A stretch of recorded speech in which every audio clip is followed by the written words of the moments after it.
Okay, overall there is an increase in the amount of assets, a decrease in the amount of liabilities, and an increase in the total equity. Also, comparing assets and liabilities, in 2015, assets were 1.8 times larger than the company's liabilities. It would therefore make sense to assume that the company is prepared to face their short and long-term debts. In 2016, assets are 1.93 times larger than the company's liabilities, therefore even larger in comparison to 2015. There has been a decrease in current assets with respect to total assets from 2015 to 2016. Current assets are the ones that would allow the company to make assets into liquid within less than a year, or directly have cash in the case of cash in banks. In 2015, current assets were 54.8% of total assets and now 41.8%. This does not necessarily mean the company will not be able to face their debts because of the small percentage the liabilities occupy in the whole balance sheet, but it's always safer for the company to have a large amount of current assets in case it suddenly needs to pay current liabilities.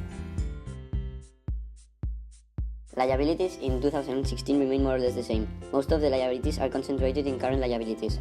They account for the 94.8% of the total liabilities, which are 4,273 million in 2016. This could be a problem for the company, as this has to be paid within a year, but it is not, because liabilities are only at 0.82% of total equity. The share capital was only at 0.26% of the total equity in 2016.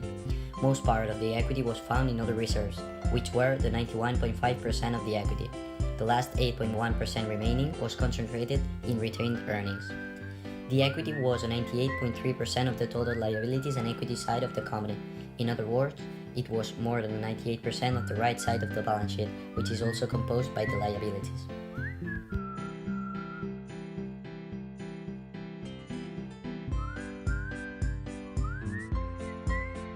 The revenues of the company amount to $233.591 million. However, they've decreased over the last 2 years, from $421 million and $150 in 2014. That could be explained by the fall of global oil prices. The main expense of Shell purchases amounting to $161.527 million, which have significantly decreased from 2014, where they were worth twice as much.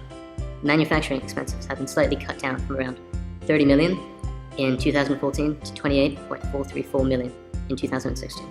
Other expenses Shell has had to come from investment in research and development, distribution expenses, depreciation and amortization, and interest expense. This last account has increased on a small scale, probably due to the fact that the company has acquired more liabilities, short and long-term debts, as you can see in the balance sheet.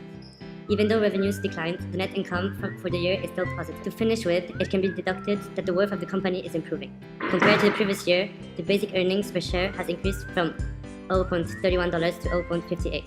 However, compared to 2014, the share per value plummets from 2.36. The overall trend shows stable improvement after facing a slump in 2015.